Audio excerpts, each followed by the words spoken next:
Welcome, everybody, to the seventh session in our day-long SEL Day Summit.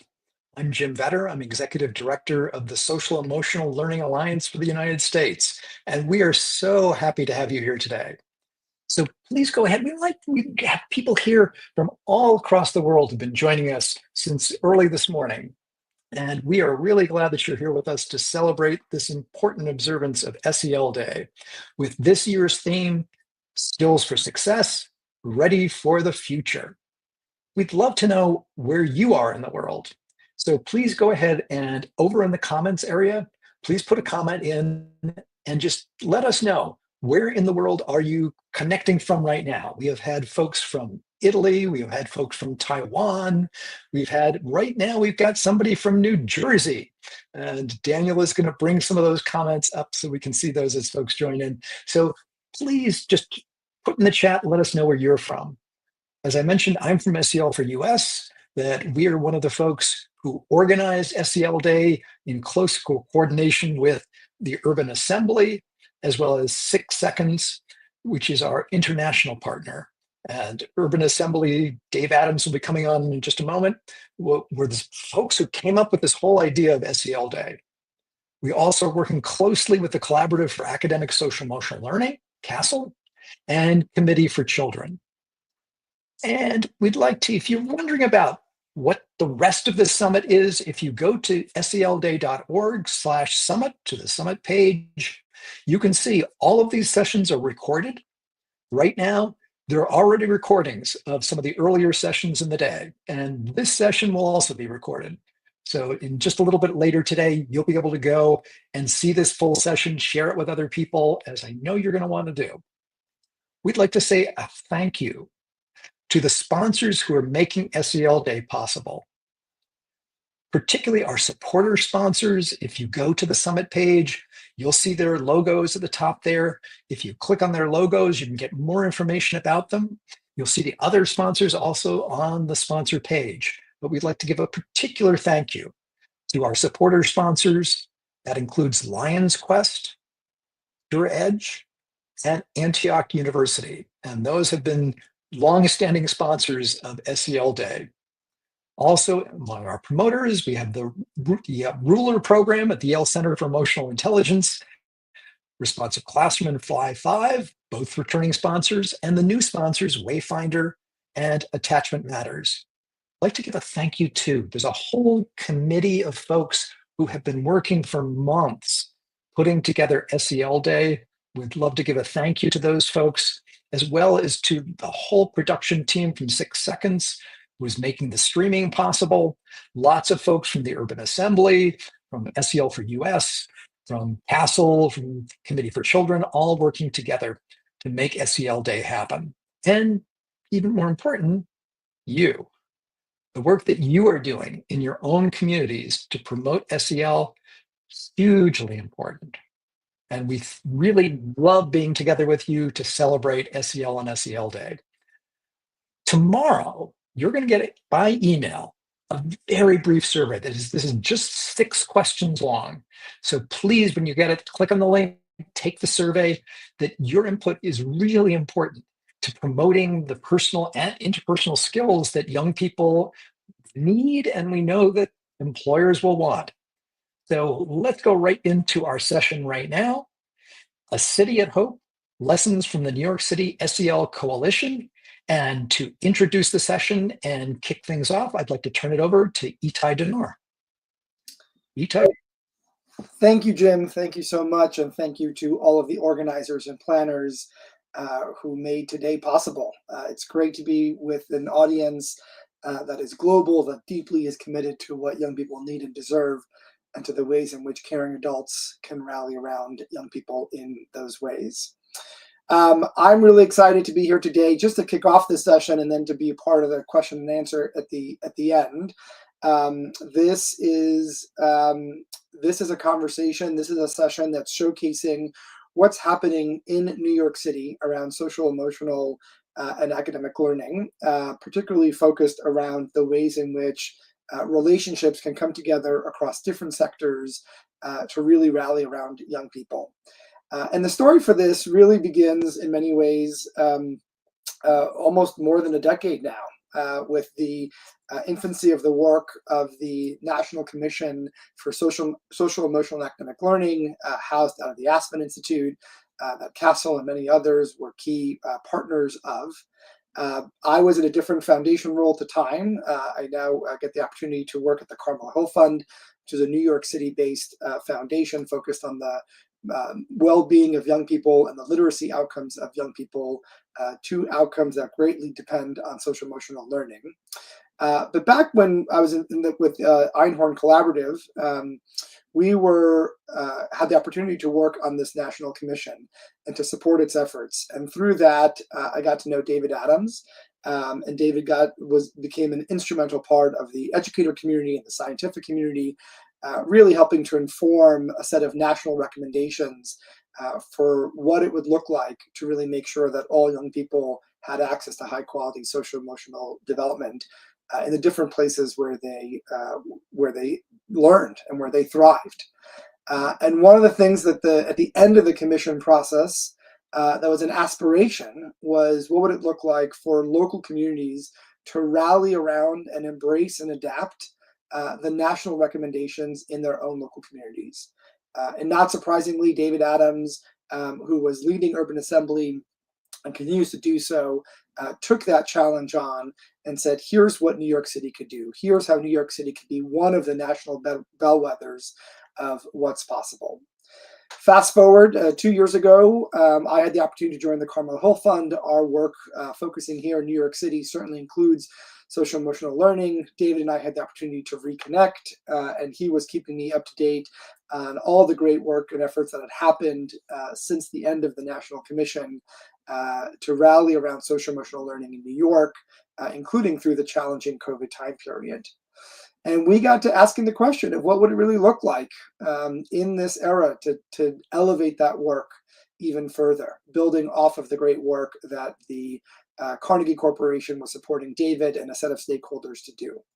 And so what you'll see today is the beginning stages of essentially a phase 2 of this citywide coalition at work that David will share.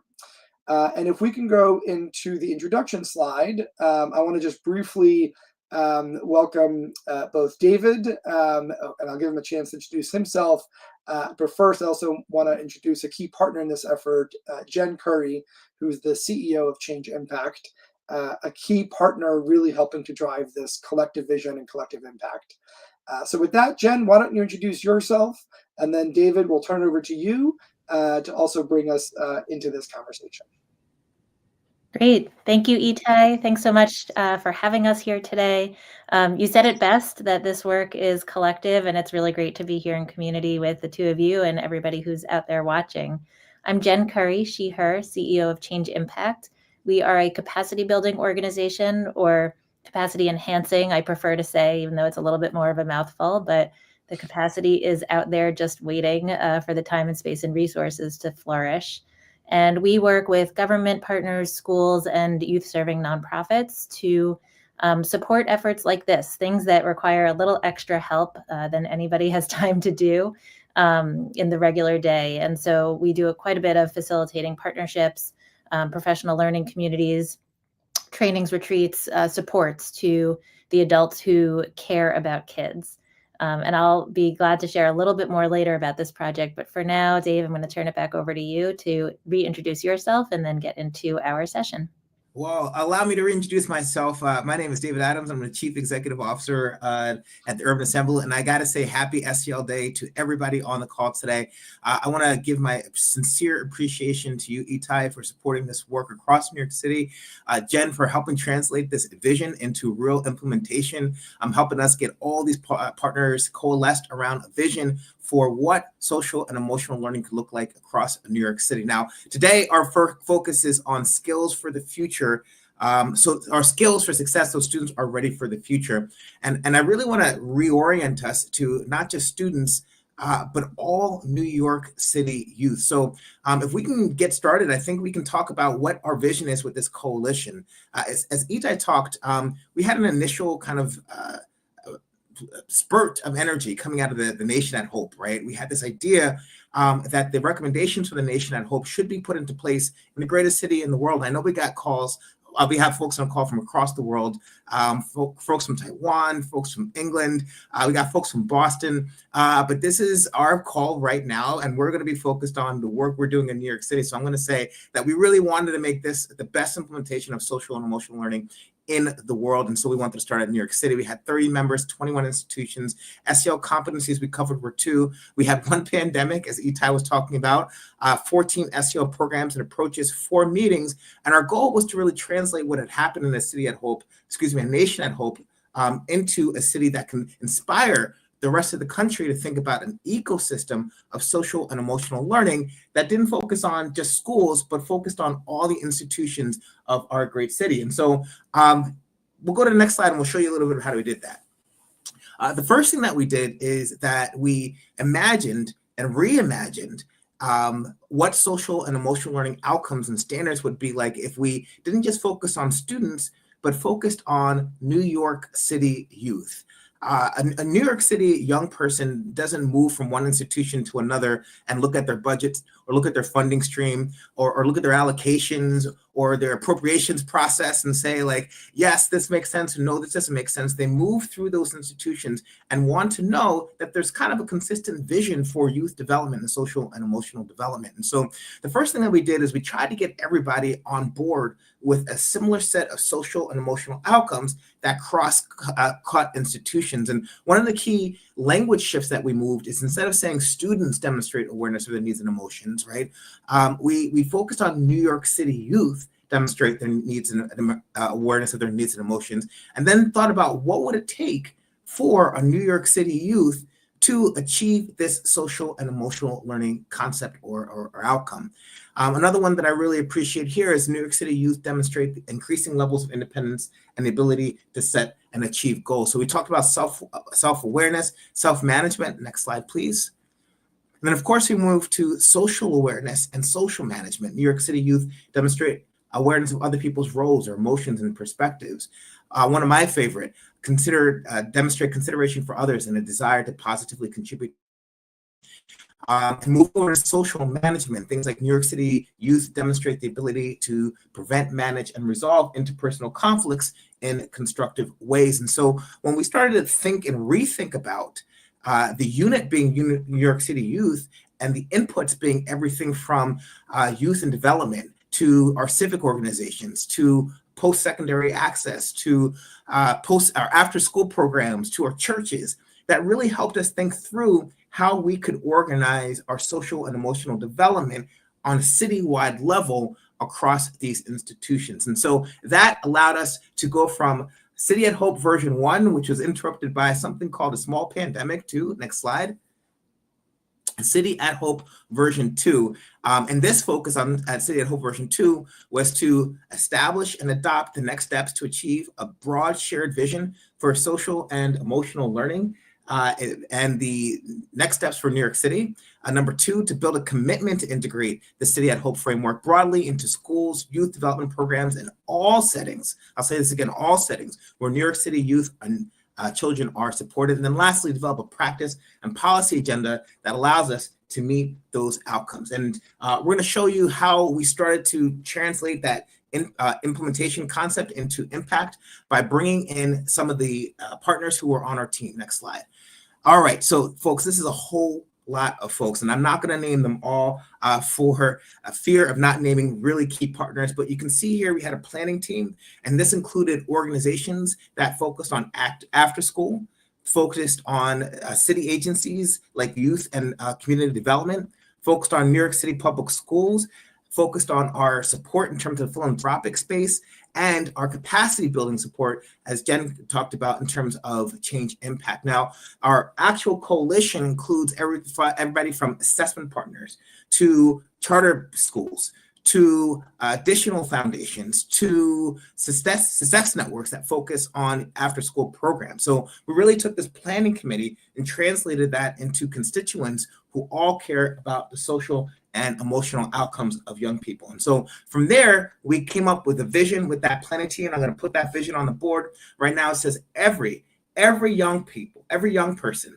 in every space serving children in New York City has the resources provided to provide quality social and emotional development opportunities aligned to City at Hope framework, and every child in New York City has an opportunity to develop these 4 social and emotional competencies. And I just want to take a second to reiterate this vision for New York City. We are saying that in every institution across New York City, whether after school or in school or youth development or civic, all institutions will give New York City a youth to develop social and emotional competencies, and a youth will know that because they will be able to demonstrate these social and emotional competencies successful. So from there, that was our vision. We moved to commitments. Next slide. All right, here's what we got. We worked to bring these folks together, and this is Jen's work, this is myself, this is Itai, and we said, all right, how do we translate this intent to impact? Well, our coalition members said, we believe in that vision. We believe in this ability that New York City can lead the way. And I'm not saying, folks, again, that you're not doing great things out there across the world. I'm not. I know you guys are doing outstanding, but my vision is New York City will lead the way in ensuring that young people have these social and emotional skills. And so we had some commitments. We said we were going to identify partnerships to showcase SEL in action. We're going to review citywide SEL data to identify trends, needs, and opportunities. We're going to support PD for staff on SEL because we know our adults are enablers to social and emotional learning and development. We're going to engage in SEL pilots, ensure social work candidates learn about SEL, align SEL competencies to schools' quality frameworks. And the last 3, we said we're going to ensure there's defined spaces for teachers to take action on SEL data, support grantees to implement the SEL framework, and use a shared SEL vision and language consistently. And these were the commitments that our coalition members made. And I'm going to tell you what we've been doing in terms of next steps. Next slide, please. All right, so from there, we had to identify, develop, analyze, and synthesize a baseline survey. We're going to check in with participants on individual commitments. We're going to educate mayoral candidates and secure their support. I don't know if you guys had known, but there is a mayor's race here in New York City, and we intend to help influence those outcomes in terms of ensuring social emotional learning is out front, and develop a robust collection plan or collective action plan. What I'm going to do now is I'm going to turn it over to my friend Jen Curry, and she's going to tell you how we went from these next steps to action and what kind of data we collected. Jen, over to you. Great. Thanks, Dave. Well, I'm going to keep us moving here and yes, talk through this survey that we did. Now, any good researcher will tell you all the limitations of their study before they tell you anything about it. I don't want to minimize it, so I won't spend too much time, but I will say this was really a first step survey that we knew needed to happen because I'm sure like in many of your communities, SEL is kind of everywhere and everything, but it's really hard to nail down and to understand exactly what's happening. So we wanted to take some initial steps to understand what is happening when it comes to SEL, both in practice and also the indirect services, the training, the funding, curriculum development specific to our community. We also wanted to use it as an opportunity to better socialize the vision that we set forward that Dave just shared with you all, and the New York City specific SEL competencies, and then really to dig in more to understand where can we have the most impact. So we had a feeling of what we knew the next steps would be, but the survey did actually give us some really good information to help guide what's to come. So we had about 35 organizations in our coalition, and around 20 of them were able to respond to the survey. I should say we did this over a pretty short amount of time. So with more time, we probably would have been able to get a little more data. But we are not stopping here. We're working, building from our momentum that we have. Of the folks who responded, we have everyone from New York City public schools, so the entire school system representing 1,600 schools and almost 1 million kids, to smaller charter schools, to lots of youth development organizations, and then quite a few intermediaries, folks who are, again, not direct service providers, but are other members of the ecosystem. And we found that our survey respondents reach about 57,000 youth. So if you're doing the math, right, that's about 6 to 10% of New York City kids. So we know that we have more to do to to expand, but having New York City Public Schools as well as the New York City Department of Youth and Community Development at the table really helps to balance that out, because they really represent the whole system. So just planting seeds as you all are thinking about your SEL coalitions, how do you make sure that you have kind of very local grassroots voice, but also the voice of system level players. And then our data represents about 140 city-funded program sites, right? So again, we have the sort of central system folks, but also 140 specific local programs represented in that data set. So let's talk a little bit about what we learned, first starting with SEL competencies. So again, you already saw these and you know them, of course, by heart, the 4 competency areas that we were looking at. The first thing that we found that we thought was interesting was the nuance around explicit and implicit SEL instruction. So as you all probably know, explicit or implementation, right, is around using curricula and instructional strategies that are very intentional to teach SEL. Whereas implicit is maybe, not a curriculum, not something that is kind of scheduled into the day, but is a practice that folks use to help develop social and emotional skills. And what we found is that most organizations in our survey were providing either explicit or implicit instruction, but fewer were providing both. And explicit instruction was much more popular than implicit. And I'll just say here, something jumped out to me from the very first session this morning, the 9 a.m. session, and the speaker said, I wrote it down, SEL is everywhere, it's in the air. And I was thinking about this finding that we had, that there isn't as much implicit instruction in our ecosystem, and balancing that out with what I totally agree with, that SEL is everywhere, and just thinking, I wonder if some of the things that we do, either folks don't even register as implicit SEL, right? So it doesn't come up in a survey like this. Or if we're really putting all of our eggs in the explicit SEL basket, and we need to think a little bit more about how to make sure that SEL is in fact everywhere, right? That every interaction between a kid and an adult is grounded in SEL and positive youth development. So it was a good seed planted for me this morning as I thought about this finding. I will very briefly show some of this data that we found, because we really wanted to get to the level of indicator, not just do you do SEL, yes or no. And I'll just point out a couple of things from this data set, and the slides will be available after if you want to look more closely. But we thought a few things were interesting here. So implicit, the highest level of implicit instruction was in this area of 2B, genuine and having young people understand how to be genuine and demonstrate honesty and integrity. So it's interesting that of all the indicators, that's the one where the most implicit SEL is happening. We had the highest level of explicit SEL instruction around choice-making and decision-making skills. That was another thing that jumped out to us. And then we found that there were, the only category where there were any respondents who said that they weren't doing something at all were in these 3C and 3D areas. So awareness of cultural issues and responding to social cues. And I'll come back to some of these learnings in a little bit, but keep that in mind as we go, because that's something that we definitely want young people to have exposure to. And again, the social management area was about the same as the others. Nothing really jumped out to us there. Our second finding is really interesting, and we were able to take our data and look at similar data collected, not just at the system level for New York City Public Schools, but at the school level. So this is getting a much more detailed school day data set compared to our kind of ecosystem data set. And again, some limitations in comparing the data. But one thing that we saw is that both schools and the broader ecosystem tended toward explicit instruction, and both data sets showed lower levels of focus on social awareness. So sometimes data consistency is good because you think, okay, we're getting good, clean data. But of course, we'd rather not see lower levels on some of these indicators. So again, we'll talk a little bit more about this in the learnings, but something really interesting that we found here.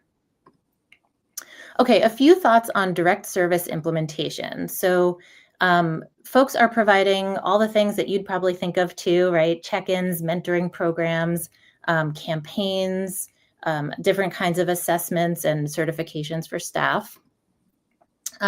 They are doing lots of monitoring and measuring SEL, But for better or worse, we found at least 14 different strategies being used just across 8 organizations who deliver direct service programming. That's a lot of different ways of monitoring and measuring, and you'll see a few of them here. So student surveys, teacher surveys, DESA, Hello Insight, different kinds of tracking and partnerships. The measures similarly varied, right? So everything from our kind of general school survey to again, the DESA, Hello Insight, Mosaic, some of the tools that we all know and love, focus groups. There's a lot going on here. And so this was another good place for us to understand what was happening across the ecosystem and maybe start to find some ways to bring some consistency to the work. I'll talk just a little bit about the indirect services, because again, we wanted to think very broadly about this here. So 15 of our respondents provide some form of training, which is great, right? So that could be anything from a standalone workshop to coaching to formal education. And what we found when we asked about how many people are reached every year, our survey respondents are reaching collectively about 25,000 folks, adults working with kids. But once again, it's interesting when you think of that scale. So this is very back of the envelope, but in New York City, we have somewhere around 135,000 adults working with kids, whether they are classroom teachers, childcare providers, after-school staff, et cetera. So we're reaching about 20% of them, again, with the folks who answered our survey. We need to get to 100% of them. So this is another interesting place for us to think about how can we expand access to really quality, effective SEL training. There are lots of other things that our partners do. So creating SEL curriculum and resource guides and toolkits, certainly funding and policy advocacy work. There's a lot happening. And again, we were able to capture all of that with this survey. So just to reiterate a couple of interesting points here from our data set. Whereas we found that explicit instruction was relatively consistent, there were definitely some lower levels of implicit instruction in the areas that I named. And I can't think of a time in our probably lifetimes where it would be more important for young people to build their SEL skills, especially in things like awareness of cultural issues, respect for human dignity. I mean, these are really, really important fundamental concepts. And it's great that we're doing lots of explicit instruction, but we'll definitely as a coalition want to think about how we can boost teaching these important skills overall, and especially thinking about the implicit piece. I know some of our partners think about implicit instruction as practice. And we all know good education, right, is not just learning a thing, it's having an opportunity to practice it. So we want to make sure that we're taking that implicit instruction into account in our next steps. Again, as I mentioned earlier, we found some of this consistency across what was happening in the schools as a standalone and then across the ecosystem, and really wanting to make sure that we can identify more resources to support the areas where we seem to be a little bit lacking, right, in our SEL instruction as a system overall. As I mentioned, common measures and tools are definitely needed, especially if we want to be able to report anything as a city. We have lots and lots of bits of data and different kinds of reports, but bringing some uniformity to that data will be really important. We also need to reach more folks with our professional development, as I mentioned. But what's notable here is that we've been starting to think about how do we get more higher education partners involved, so that we're thinking about that whole pipeline of how we're developing teachers, how we're developing social workers. Are they all getting foundational SEL understanding as part of their training? And then other partners, unions, school districts, childcare agencies, right? Anybody else who's doing training. And I think with that, I will pause on the survey. Dave, I think I'm going to invite you back to share a few of our key takeaways here, and then we're going to open it up for discussion. But Dave, do you want to share the next bit here? I surely do. And so Jen went through some really key ideas that we went through in terms of the data. And what I'm going to do is I'm going to translate those ideas into some key takeaways that you guys can take home to your cities or your towns or your neighborhoods with regards to how to start a SEL coalition. So it's not just schools, it's not just youth development organizations, but it's everything all at once. So the first thing that I thought we did a good job at that I would like to put out to our partners is that we need to align on SEL language and a framework. We've got a lot of different ways of thinking about social emotional learning, but for a young person to move through our institutions and have consistency, we need to have consistency first. And so one of the things that we did a good job at, from my perspective, was coming to a consensus around what's the biggest framework that we can use, and then how do our different ways of thinking about SEL plug into that framework. So to be sure, not all 20 and 30 organizations uses the exact same language as we use in that SEL City at Hope framework, but they saw themselves in that framework clearly enough so that they could derive their approaches in that larger framework. And that's really important so that young people have a consistent understanding of what's happening. The next thing is to set a vision as the North Star. So as I talked about before with regard to that vision, there is a vision for social and emotional learning with regards to the City at Hope framework. This idea of every child in every institution across New York City will have this opportunity to develop their social and emotional skills. Next, I want to talk about this idea of youth, not students. When we use the language of students in terms of this large ecosystem of social and emotional learning, it really narrows the work of social and emotional learning just to schools, when we know that it happens across institutions, at homes, at school, at communities, at our Boy Scouts. Everything we do supports the social of young people. The question is how doing that. So let's use students as a framework to organize what this looks like. I got 3 more for you. Number 1, everybody needs to be involved. I'm talking about higher education, direct service organizations, unions, and schools, and childcare programs, and funders.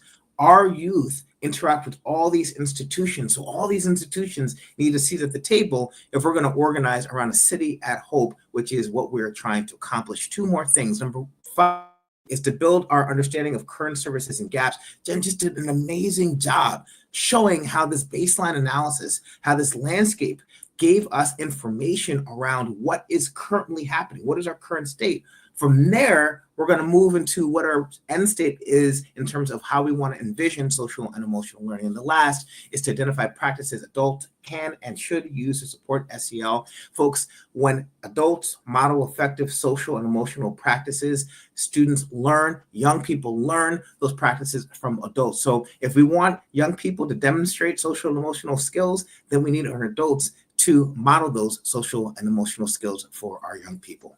Next slide.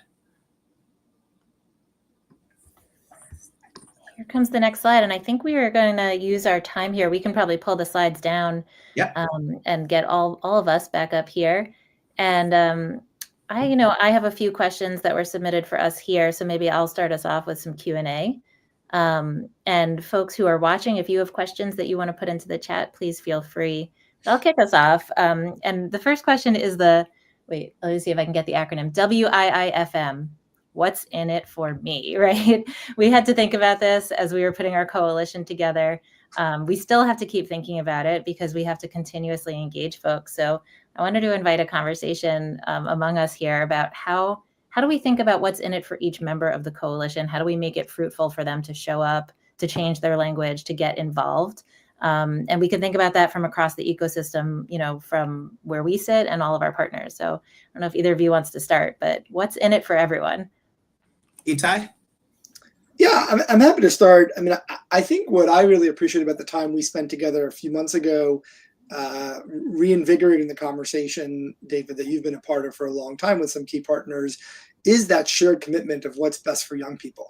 And that shared belief of what young people need to experience, the kind of relationships, the kind of experience, the kind of intentional skill development.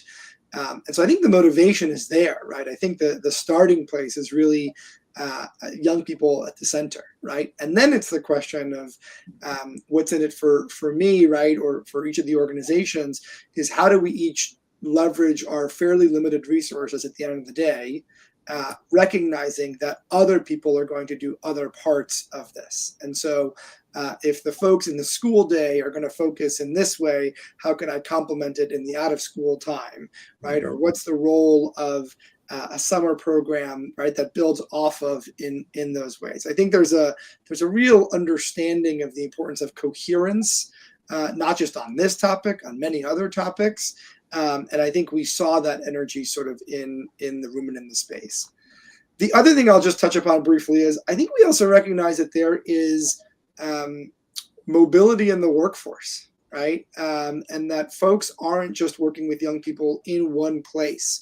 And so we have an opportunity, and this I think is the work that Urban Assembly has been doing, the work, Jen, that your organization is doing through its platform. There's an opportunity to bolster the capacity of the caring adults that work with young people in ways that, regardless of which seat they end up being in this broader ecosystem, they are ready to show up for young people. They are ready to deliver and help young people on this sort of SEL journey, and this recognition that it isn't just what's happening in one organization, but rather it's scaffolding and building and rippling throughout as well. Yeah, this is why I like Itai so much, because he has such a deep understanding of what we're trying to accomplish, not just from a funder perspective, but from an ecosystem and from an infrastructure perspective. I really don't have that much to add, Jen. I would say that, like, what's in it for us, there was a time where, like, automakers were stuck between California standards and the federal standards for tailpipe emissions. And they were like, look, can you just come to an agreement and we will execute on whatever emission standards that you ask us to? Because uncertainty is no fun. So I think when Itai talks about this notion of coherence, right, there is a lot of inputs into our young people. And if we could be more coherent, we could be more efficient and effective.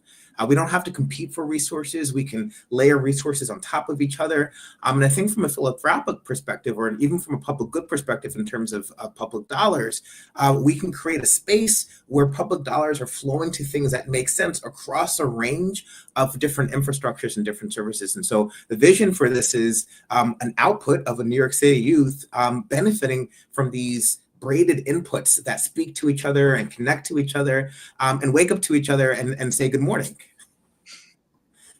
I love that. And you both gave inspiring answers. I'm going to say +1, and I'm going to add what I'll call a pragmatic answer, which is that we have the school district at the table. We have the city's largest youth services funding agency at the table, and we have private philanthropy at the table in this coalition.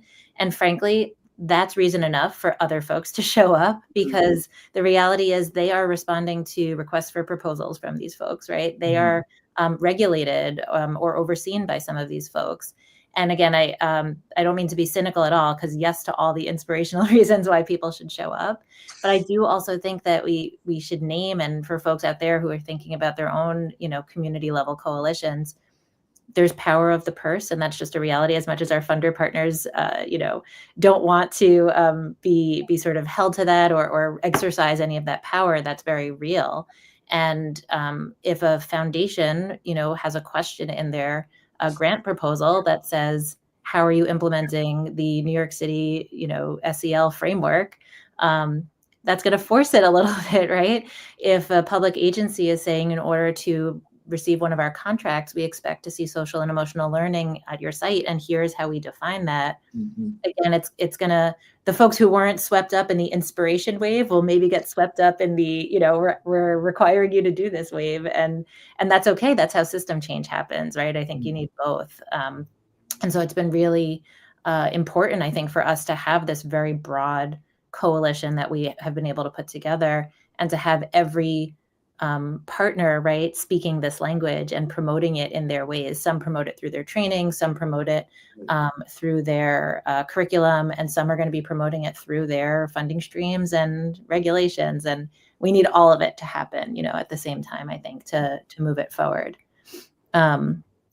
We do have a question from the audience. When you say coherence, is the goal to create a universal program for New York City schools, or to create common theme/language with the current programs? I think I know what I would answer, but let me open it up to you two first, and then see what you have to say. Jen, why don't you take it? Oh, sure. Well, and by the way, everyone, we didn't rehearse this last part, so you're going to get the real deal version of us, whatever comes off the tops of our heads. I think we would all agree, though, that we certainly don't have a goal to create a universal program for lots of reasons, not the least of which is we have 5 boroughs, we have dozens of communities. Every community is different, and the young people and the staff in those communities know their work best and need to be able to have the flexibility to adapt to what they need. But certainly the latter, this idea of common language, a common sort of vision of what we're all driving towards, so that we're not all driving in different directions, sometimes bumping into each other, to be honest. And coherence also in making sure that there aren't gaps. So when we look at, how are we addressing each indicator, not just the big 4 competencies, but each indicator in New York City, if we realize that none of us are doing cultural awareness because we're all spending all of our time on decision making, like that's a shared problem and a shared gap that we need to fill. We don't necessarily need a new theme for that, but we need to say, okay, who's going to take it, right? Who's going to find the curriculum or build it out or do the training, so that in our ecosystem, we're paying as much attention to this indicator as we are to the other. So I think that's really what we're going for. It's that shared vision and identifying and filling the gaps.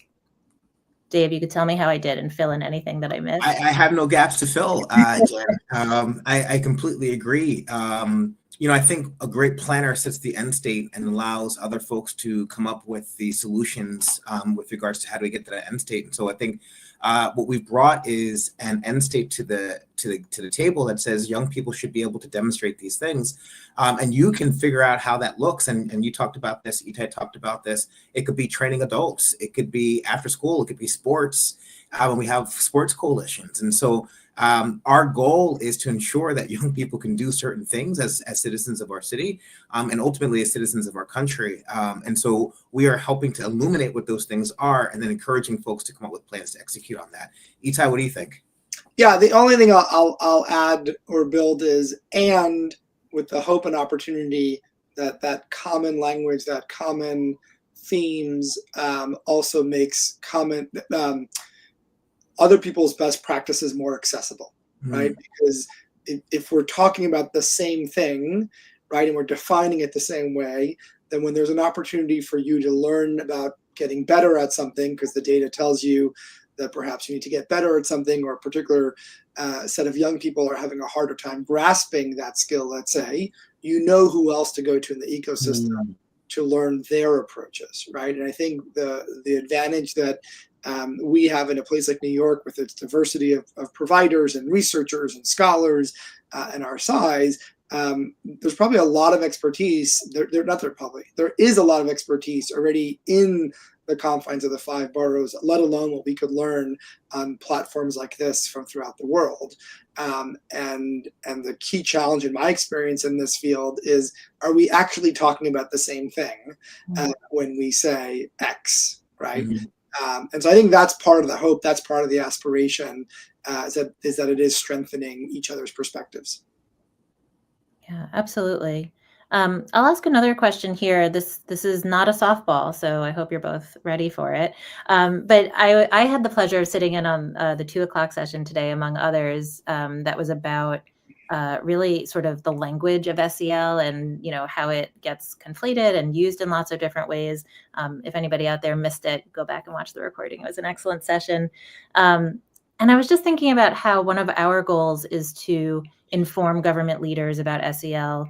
Dave, you mentioned earlier, really thinking about a mayoral election that's coming up in our city this year, and other leaders in other positions.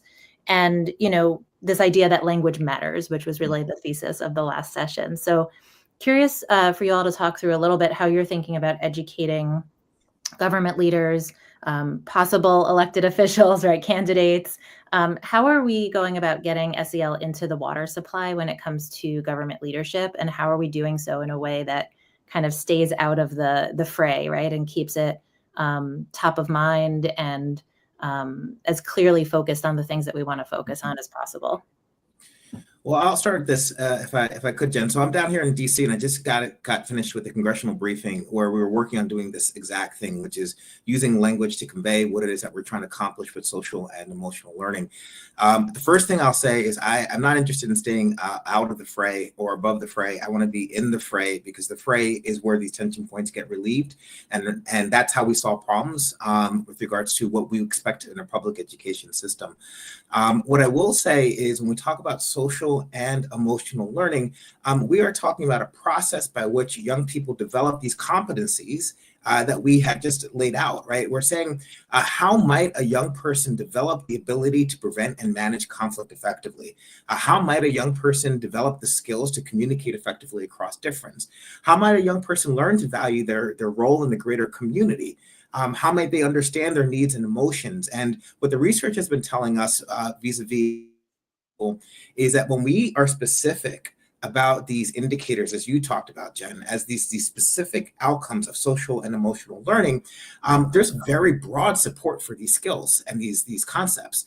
When we use the term SEL or even social and emotional learning as a kind of a big umbrella for anything that has to do with feelings, it gets a little bit more complicated to communicate to our stakeholders what it is that we're trying to accomplish. So what I want to say here is that we need to be really focused on what it is students should be able to be, know, and do as the result of their social and emotional learning.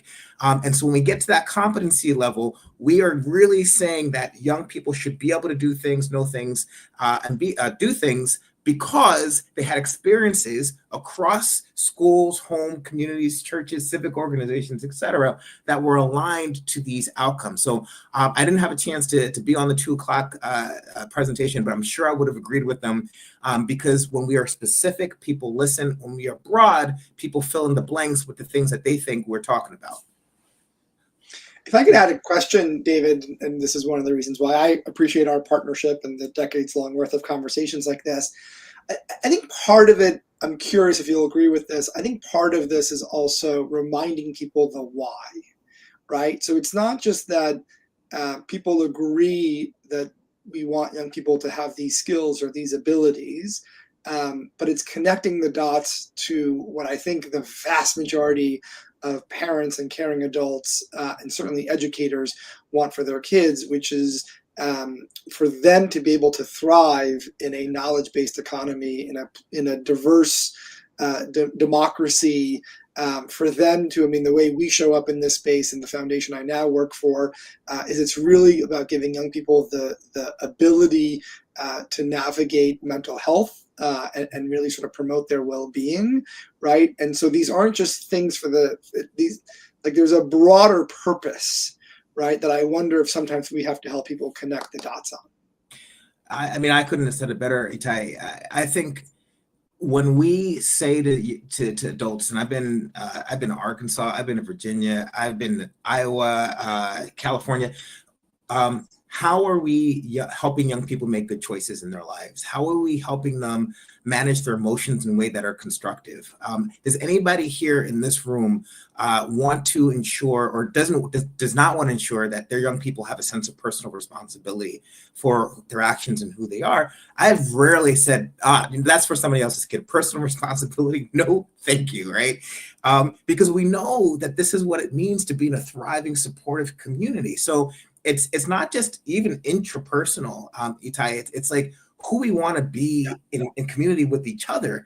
And I think when we name these things and say, like, yeah, I want a neighbor who cleans up after themselves, right? When their dog poops. I want a neighbor who has a sense of like who we are as a community. Most people are like, you know what, I can get behind that. And then the question is, well, like, how do we get there? Like what processes will we need to put in place so that that's the outcome? From dog poop to emission standards. That's right. I mean, we warned everyone that we did not rehearse this part. Skills for the future. Let's go. Well, I know we are about to be out of time. And so I'll just say maybe on our collective behalf, thank you to everybody who's watching or who watches this video in the future. And, you know, we were able to boil it down to a handful of slides today, but coalition work is really hard.